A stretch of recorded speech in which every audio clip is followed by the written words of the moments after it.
စိတ်တန်ရတာနာကံမတိအာသောကဝိရဝခေမအင်တနာဘုဒ္ဓဘာဆိုတဲ့အဲ့ဒါကတော့ကြာလာဒီမှာတပတ်စီပတ်တဲ့ဆရာချမ်းသာသဘာဝတွေ့ကြုံနေရလူတိုင်းပဲတွေ့လားတွေ့တယ်တပတ်တို့ပါခလက်တို့ဆရာချမ်းသာမဲဥစ္စာလှမ်းနေပြောင်းဆင်းရဲချမ်းသာသဘာဝတွေ့ကြုံနေကြလူတိုင်းပဲရတာဆင်းရဲချမ်းသာသဘာဝတွေ့ကြုံနေကြလူတိုင်းပဲအဲ့ဒါပထမပိုင်းဆင်းရဲချမ်းသာသဘာဝတွေ့ကြုံနေကြလူတိုင်းပဲဆင်းရဲချမ်းသာသဘာဝတွေ့ကြုံနေကြလူတိုင်းပဲပထမပိုင်းဆင်းရဲချမ်းသာသဘာဝတွေ့ကြုံနေကြလူတိုင်းပဲအဲ့ဒါလူတိုင်းမဲဟောအကုန်တွေ့တာအဲ့တွေ့ရနေ့နံပါတ်2အပိုက်ကောင်းဆိုးနှစ်တန်းအစုံတွေ့လို့တလဲဒီလဲအမြင်နေမဲကားမောင်းလာလမ်းကောင်းလဲလမ်းမကောင်းလဲလမ်းဖြောင်းလဲမဖြောင်းလဲကားထူလဲမထူလဲဒီအကုန်တွေ့ရမှာနှမျိုးလမ်းကောင်းလိုက်လမ်းမကောင်းလိုက်လမ်းဖြောင်းလိုက်လမ်းမဖြောင်းလိုက်ကားထူလိုက်ကားမထူလိုက်ကားဆောင်လိုက်ကားမဆောင်ဒီလိုနှစ်ခုတွေ့ရကောင်းဆုံးတဲ့အဆုံးတွေ့လို့တစ်ဆက်အရှင်ပြေလိုက်မပြေလိုက်မနဲ့နိုးတာတွေကအရှင်ပြေလိုက်မပြေလိုက်တရားကြီးပေါ့အဲ့ဒါတိဋ္ဌာဆိုအရှင်ပြေလိုက်မပြေလိုက်ဒါကောင်းဆုံးတဲ့တော့သမီးတွေအရှင်ပြေလိုက်မပြေလိုက်အဖေတွေအမေတွေအရှင်ပြေလိုက်မပြေလိုက်ဒါကောင်းဆုံးတဲ့အဆုံးကျွဲလို့တစ်ဆက်စီနော်ကောင်းမကိုင်းလဲကောင်းကိုင်းလဲဒုမနာလဲဒုနာလဲခါနာလဲခါမနာလဲသာကောင်းလဲသာမကောင်းလဲဟင်းကောင်းလဲဟင်းမကောင်းလဲအဲ့လိုတစ်ဆက်စီနေတဲ့တရားတွေရှင်းသွားလောကကျုံမပြုံတန်းပေါ့မတုံမဆန်းနဲ့စိတ်ခိုင်စိတ်ခိုင်ဆုံးကတော့ရဟန္တာတဲ့လည်းဆဲတော့တာပါတဲ့ဆဲတော့တရားမှတ်တယ်မကောင်းလိုက်မကောင်းလိုက်ညောင်းလိုက်မညောင်းလိုက်ကျင်လိုက်မကျင်လိုက်စိတ်ထွက်လိုက်စိတ်မထွက်လိုက်တွေ့လိမ့်မယ်အဲ့ဒါတရားနော်ဒီမှာဟိုရှိရဥစ္စာကတော့သုံးခုကတော့ဒီထဲဟောပြီအာသောကဝိရဏခေမကတောကကိုထိရမသိအင်းင်းချတာတဲ့ဒါကတော့မဟောနိုင်ဘူးဒီတော့ကဆိုတောကကိုထိရမသိအင်းင်းချတာတောကကိုထိဆိုတောကမရောက်နဲ့ရမသိဆိုကိလေသာမျိုးမရှိနဲ့ခေမဆိုတာဘေးမရှိတဲ့နိဗ္ဗာန်ရောက်နေတာအေးချမ်းတယ်လို့နောက်ဆုံးဟောလို့ရှိပြမေဂလာရဲ့ပါဏိခုံးဖျားတယ်လာဟိုစိတ်မှုရောက်သွားတယ်လူဘက်ကိုရှောင်ပါနေဒီပါဠိဒီကုန်းတတ်တာနော်အဲ့ဒါကြောင့်ရှင်းမှာလောကတရားရှင်းပါဖစေလောကတရားရှင်းပါဘုရားလာဘာတိလာဘာနှစ်အာရဘသုံးယတလေးအာယတငါလိန္ဒာ၆ပတန္တာခုနှစ်ဒုက္ခရှစ်ဒုက္ခအဲ့ဒါပါဠိလိုအဲ့ဒါလေးအောင်ကြက်ထားတာနေ့တိုင်းတွေ့တာသူမြန်မာပြောင်းလာဘကလိုက်ရတာကလာဘအဲ့လိုပြောင်းပြဆိုလာဘကလိုက်ရတာလာဘအာလာဘကလက်မရတာကအာလာဘယတာကအချမ်းရရှိတာကအယတာအချမ်းရမရှိတာကအာယတာကအချမ်းရမရှိတာနေတာကကဲ့ရဲ့ခံရတာကနေပတန္တာကချီးမွမ်းခံရတာကပတန္တာဒုက္ခံကကိုယ်စိတ်ချမ်းသာတာကဒုက္ခံဒုက္ခံကကိုယ်စိတ်ဆင်းရဲတာကဒုက္ခံအလုံး၈ခုကို၄စုံခေါ်တယ်မှန်ပါတယ်အစုံအပြည့်၄စုံဒါဘအာလာဘတသောယကအာယတတသောနေတာပတန္တာတသောဒုက္ခတသော၄စုံ၈ပါးခေါ်တယ်ဒါဘုရားနောက်ဆုံး ကိုယ့်ရဲ့အရေးတွေဘယ်လောက်ရှိမရှိနောက်ဆုံးမှတ်ကြောက်တင်လိုက်တဲ့သဘောပဲနောက်ဆုံးတရားအရေးတွေရှိမရှိဆိုတာနော်ရွှေစစ်မစစ်မှတ်ကြောက်တင်လိုက်တာကိုယ့်ခြေတွေဘယ်လောက်ရှိတယ်မရှိတယ်လောကဓာတ်နဲ့ကြုံကြည့်အောင်ဟုတ်တယ်လာဘကလာရအလာဘလာလာရတယ်လို့ဆိုတာအဆင်ပြေတာပေါ့လာမရတာဆိုတော့အဆင်မပြေတာလာရတာကအဆင်ပြေတာလာမရတာကအဆင်မပြေတာအဆင်ပြေလိုက်မပြေလိုက်ကားမောင်းလာတာအဆင်ပြေလိုက်မပြေလိုက်လမ်းကအဆင်ပြေလိုက်အဆင်မပြေလိုက်သမီးတွေကအဆင်ပြေလိုက်မပြေလိုက်အမေတွေအဖေတွေကအဆင်ပြေလိုက်မပြေလိုက်တုံကကံကအဆင်ပြေလိုက်မပြေလိုက်မင်းစားတကဟင်းကောင်းဟင်းကအဆင်ပြေလိုက်စားကောင်းတာကမကောင်းလားစားကောင်းလားသမင်းကစားကောင်းလားစားမကောင်းလားနှစ်ခုကြီးတွေ့ရနှစ်ခုတွေ့တာဆောင်းသောအပြစ်တာပြောင်းနေတာမမြဲဘူးဆိုသူပြောတယ်ပေါ့နော်ဒါပါအားလည်းပါဘုရားရဲ့ဖြစ်စဉ်ပြောတာဘုရားဟာမေဂိယနဲ့နှစ်ယောက်ဘုရားဟာပိဿတာလာရွာမှာသွားပြီးတော့ချွတ်တာဝင်တော့မျိုးသမီးတွေကချွတ်တာအနောက်ကနေပြီးဆုံးခါအရှိကနေပြန်ဆုံးခါတစုံမှရတယ်တစုံမှမရတစုံကလက်တာဘာမရမနက်ကဆက်စားတာတယ်မှန်တယ်အဲ့တော့ तू ကပြမစိတ်တမွေးပြီးတော့ပီတိပဲဖုံးပြီးတော့ပဲလို့ဆိုတာအဲ့ဒီဘာနက်ကသာပြောတယ်ဘုတစ်ခေါက်ထွက်ကြည့်ပါဦးလို့ရလို့ရကြတယ်ဘုတော့ဘူးกว่าတယ်ဘာလို့လဲဆိုကိုတစ်ခေါက်ထွက်ရင်ကလေးတွေလက်ခုပ်တီးပြီးတော့ပျောက်ခိုင်းမှာပျောက်ခိုင်းဖရာတော်နောက်ဖရာသေးလို့ဘောกว่าနော်ဖရာတော်မှာနော်ဖရာတော်မှာဆုံးခါလို့မရတာရှိတယ်တို့တွေမင်းတို့လုံငန်းကအဆင်မပြေတာတွေ့ရမှာဘောกว่าတခါကဟင်းမကောင်းတာဟင်းကောင်းလိုက်မကောင်းလိုက်ဟင်းကောင်းတာကလာဘဟင်းမကောင်းတာအလာဘဆုံးကောင်းတာကလာဘဆုံးမကောင်းတာအလာဘစားကောင်းတာကလာဘစားမကောင်းတာလာအလာဘအလုပ်ကအဆင်ပြေတာလာဘအဆင်မပြေတာနှစ်ခုတွဲနေရအဲ့တွဲရမမြင်တိုင်းမတရားမမြင်ပြတာကိုအမေရိကိုတော့ကောင်းတယ်ကိုနောက်ချုပ်ပြသွားတော့ဒါတရားပြနေတာအမေရပြလိုက်အဘကြီးကပြလိုက်သမီးတွေကပြလိုက်အလူသမားတွေကပြလိုက်စေဝါကြီးကပြလိုက်အဲ့ဒါပြနေတာတော့မတရားမှမသိဘူးဘယ်ရိတ်တာမှမလို့ရတယ်တကားပါအဲ့ရိတ်တာအရေးကြီးတာဘယ်ရိတ်တာအရေးကြီးရိတ်တာအိမ်မှာရိတ်တော့ဟိုကတရားမှဘယ်လုံးကတိတ်တွေ့ပဲကွာအိမ်မှာတွေ့တယ်ယူအလိုမရစေပြလိုက်မပြလိုက်အဲ့ဒါတော့ပြလိုက်မပြလိုက်သမီးစားတော့ပြလိုက်မပြလိုက်သမီးရပြလိုက်မပြအဖေပြလိုက်ပြခန္ဓာကိုယ်လည်းမညောင်းလိုက်ညောင်းလိုက်မညောင်းတာကလာပါညောင်းတာလာပါညောင်းတာကလာပါကောင်းကြိုက်တာကလာပါကောင်းကြိုက်တာကလာပါဗျာဟိုကြီးမနေ့ကဓာတ်ချုပ်တယ်ဆိုဒါကချုပ်သွားတော့တလုံးစားသွားမှာဓာတ်ချုပ်အကုန်သွားဆိုနှလုံးစားနှလုံးစားတော့နည်းနည်းလုံးသွားတယ်ချုပ်ပြတယ်တွားပြတယ်ဟိုနေ့ကချုပ်ပြတယ်ဆေးစားတော့တွားပြတယ်အဲ့ဒါဘာတရားလို့ဒေါဂရတရားဒါဘာအလားဘာအရှင်ပြေလိုက်အရှင်မပြေလိုက်ပိုင်ကိုပိုင်လို့ဆိုတာမေသာကိုပိုင် is ကိုပိုင်စေရထုံးနော်တို့တွေများဟိုကျိုးမကောက်တယ်လာတယ်ဘိုးရိုလည်းကဲစရေးတွေတော်တော်သူမိမတော်တော်ဆွမ်းရှိတယ်ထားပါတော့ကွာဆိုးစားမရရပဲလက်ခံတယ်ပြောပါလက်ခံလိုက်တော့ဘိုးရိုဟုတ်ဘူးဒီမှာကြောက်မှာမဲသာဖဲလို့မသိဘူးသူတို့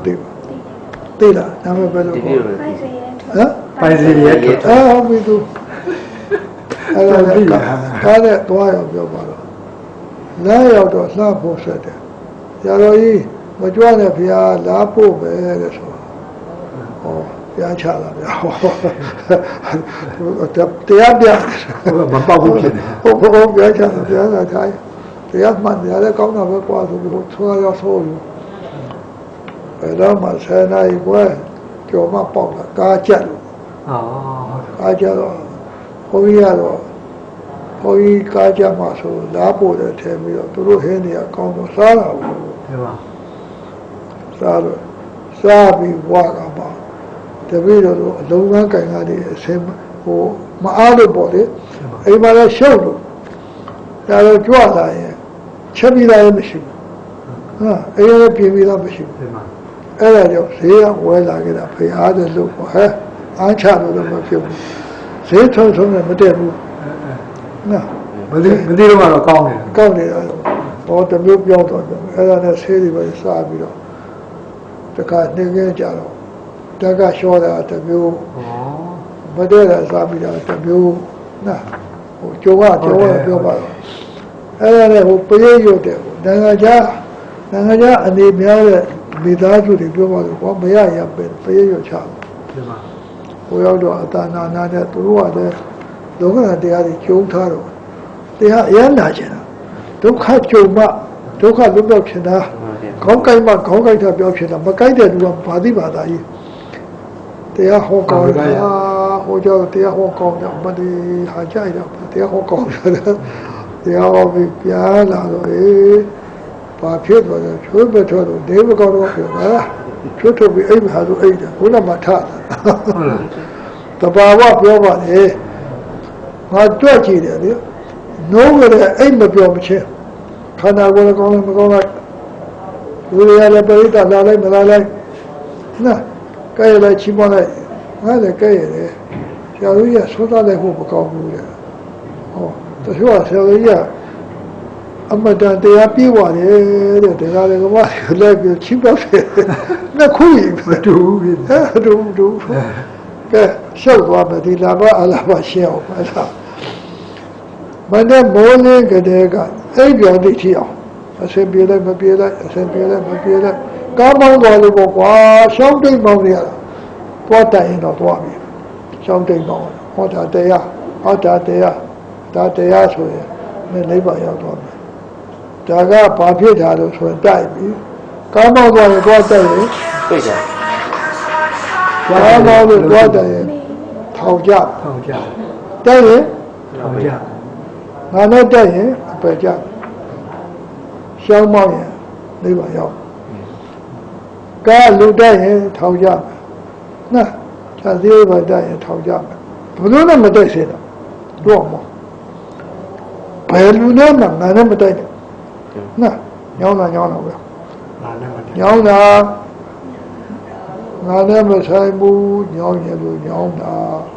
ငါနဲ့မဆိုင်ဘူးဒိဋ္ဌိဖြုတ်တာညောင်းရလို့ညောင်းတာဝိသေကိစ္စဖြုတ်တာအတွေးနဲ့အပြောနဲ့ဖြုတ်တာညောင်းတာငါနဲ့မဆိုင်ဘူးညောင်းရလို့ညောင်းတာကောင်းကြိုက်တာ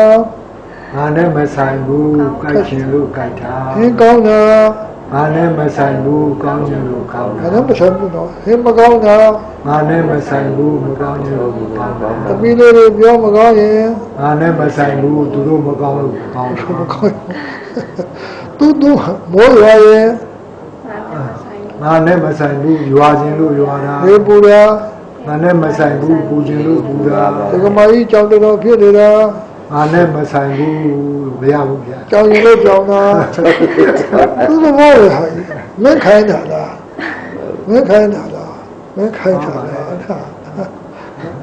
နေမကောင်းရင်ငါနဲ့မဆိုင်ဘူးသူတို့ကောင်းရင်လို့မကောင်းတာငါနဲ့ဆိုင်ရင်အပယ်ကြတ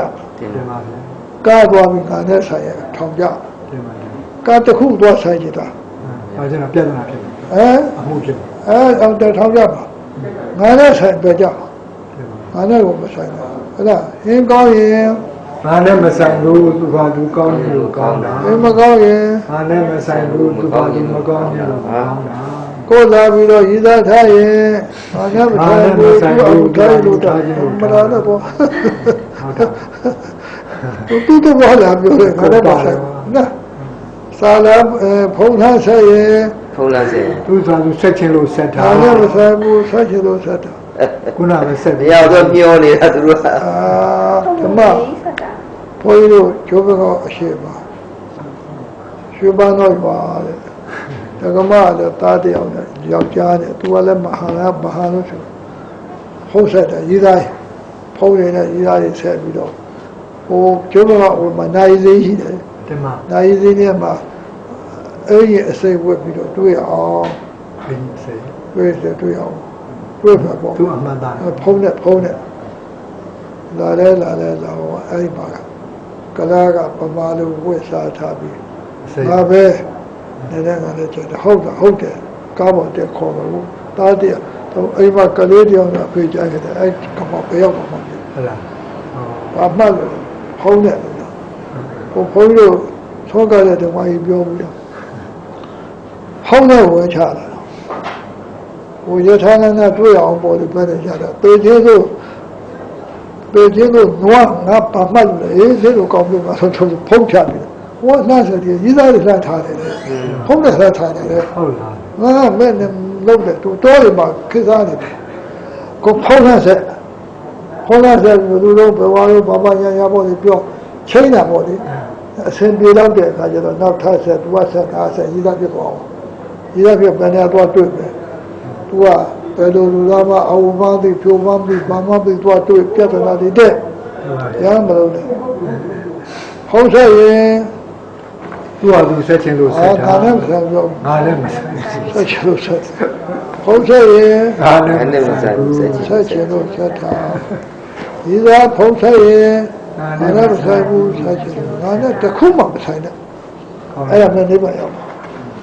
အဲ့ဒီမှာငါလည်းအားရပါသိရတာအာရတာနာဘုန်းကြီးမနဲ့ဘူးဆိုရင်2 နာရီလောက်ထားစောတော့အိတ်အတော်ကြီးသိအေးမပြန်အေးပြန်ကြောင်းနေတင်ပါစောတော့အိတ်စောတော့ထား2 နာရီလောက်ထားပြီးတော့ရှေ့ဦးတော့ဖရာကုံတရားကုံဘာကုံမြင်းတော်အယူပြုပြီးတော့မှဖရာကိုနမောတတတဲ့ကုံတော်နဲ့ရှိခိုးတရားတာရှိခိုးပြီးတော့မှဘုရားမေတ္တာတုတ်တာသုံးစုံများစွာတတ္တဝါချမ်းသာကိုယ်စိတ်ဆက်တဲ့ဘုရတာတင်ပါအဲ့ဒါကိုအာယုံပြုပြီးတော့ကပ္ပတ္တဝါမေတ္တာပို့တင်ပါစိတ်နဲ့ခါလေးနဲ့နှုတ်ကတိုးတော့အဲ့ဒါပို့ပြီးတော့မှစိတ်ကစိတ်ကယောက်ကနိဗ္ဗာန်ပရမတ္ထတရား၄ပါးကဘာကြီးတစ်ခုလုံးဒါပဲရှိတယ်စိတ်ရှိတယ်စိတ်ရှိတယ်ရုပ်ရှိတယ်နိဗ္ဗာန်စိတ်နဲ့စိတ်ကိုနားခေါ်တယ်ရုပ်ကရုပ်ခေါ်တယ်ချုပ်ငင်းတာနိဗ္ဗာန်စိတ်ရုပ်နိဗ္ဗာန်မင်းငါပြောတော့မကြောက်ဘူးလားကြားပါကြားတော့မသိဘူးလားသိပါအဲ့ဒါသိတာစိတ်တင်ပါ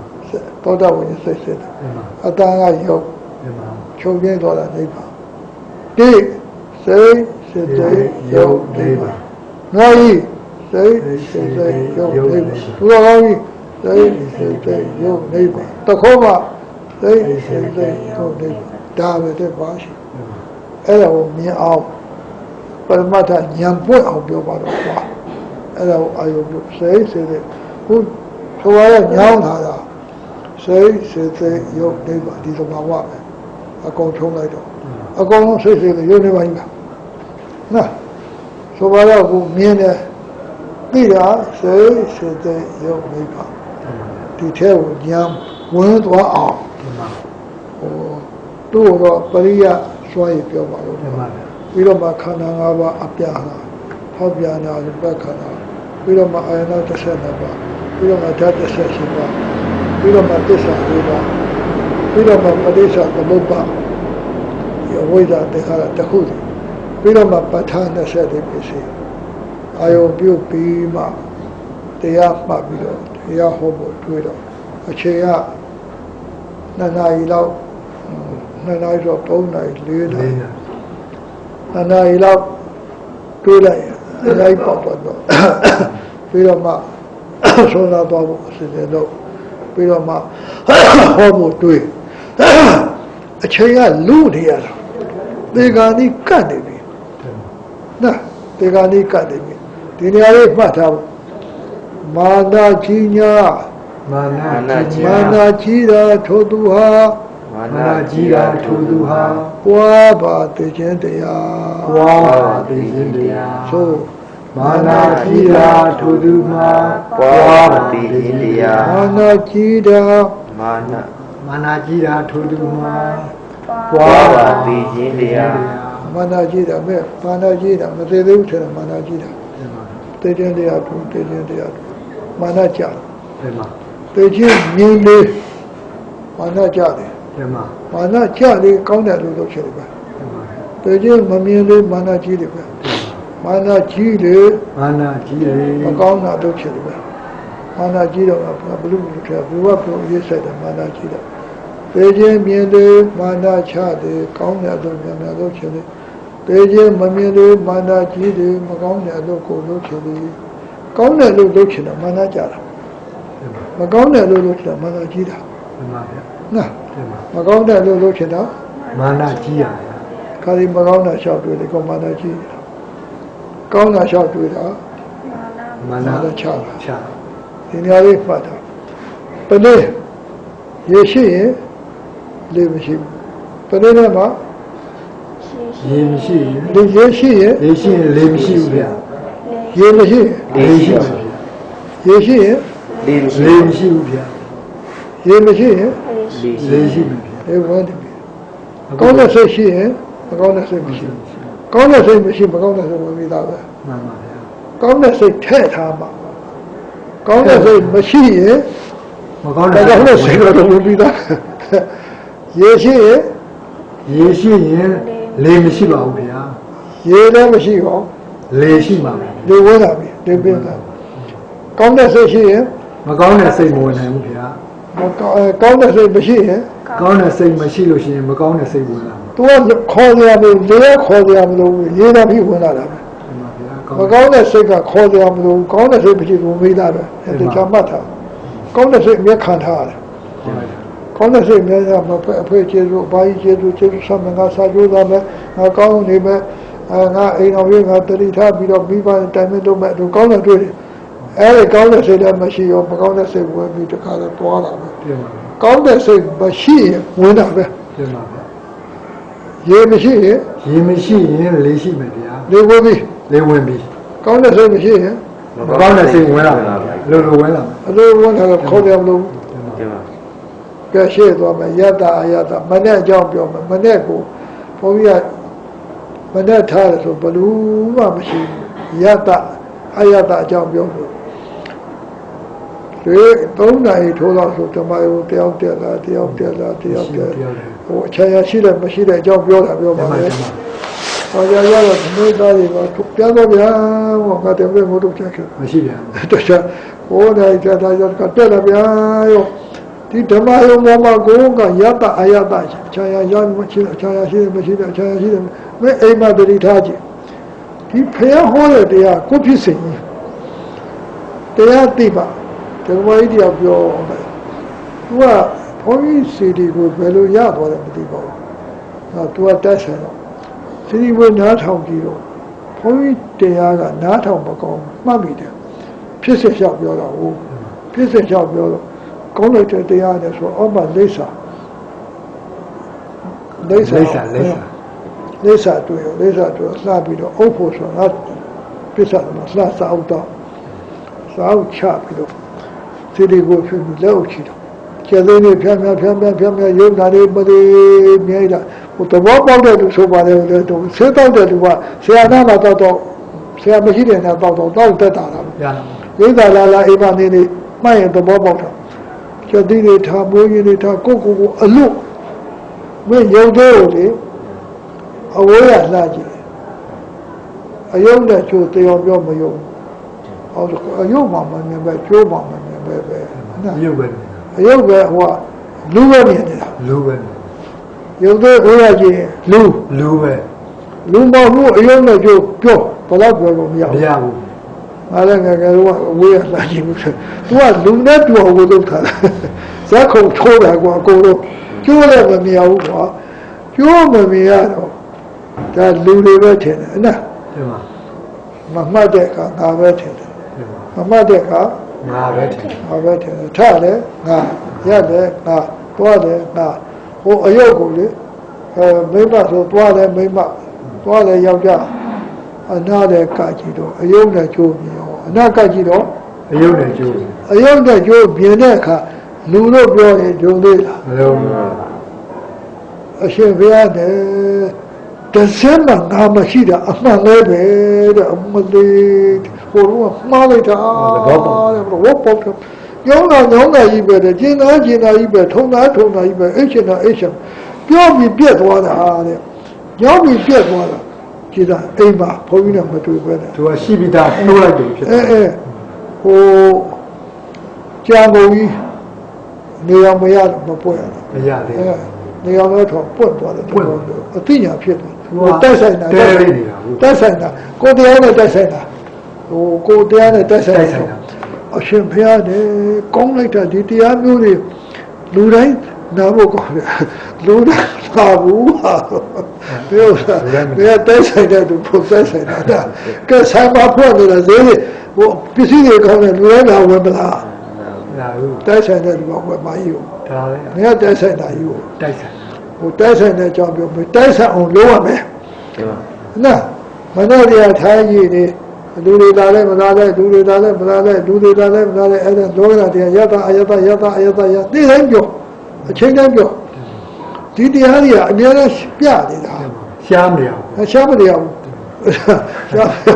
အလိုပြနေတာအကြာကြီးတယ်မင်းမဲအိမ်နဲ့ကြာကြီးတယ်မရှိတယ်ပြောင်းလာ ရှိပါတယ်ဖြစ်ပါ ဟာနေတဲ့ပတ္တနာသာလေးတယ်ကဲရလဲချီးပွားတယ်ကဲရလဲချီးပွားပဲ မှန်လား မင်းတို့မဆိုတတ်တဲ့ငါတောင်ပဲဒီဘယ်နဲ့ဆိုတော့ငါမနေနိုင်ဘူးကျောင်းမှာတရားထားဟောတယ်3:15မိနစ်ကျောင်းမှာ3:15မိနစ်4:15မိနစ်တနေ့ဟောတယ်ပုတ်မှာအဲ့ဒါချီးမွမ်းတဲ့လူတွေဆရာတော်ကြီးရဲ့ဟောမဟောတယ်မနဲ့ဆိုတော့ကြီးသားမဟုတ်တာဝိကတရားတွေဟောလို့ချီးမွမ်းတယ်လူကဲရဆရာတော်ကြီးတရားဟောဖို့မကောင်းပါဘူးသွားလျှောက်ကြတာပါနှစ်ခုကြီးပဲတရားဟောတာတော့ချီးမွမ်းတဲ့လူကဲ မကဲတယ် ဆိုးစားလိုက်တော့ကဲတယ်လို့ရှိပါတယ်လို့ ရှိတယ် ခုလူလာတော့ဖားဟောတယ်တော့ကြဆရာကြီးတို့ဆရာကြီးဟောလို့မကောင်းဘူးတက်တယ်လျှော်တယ်ပြောခါဘူးရှိရမယ်ဟဲ့အဲ့ဒါတရားတွေဘာလို့ တရားတွေ တရား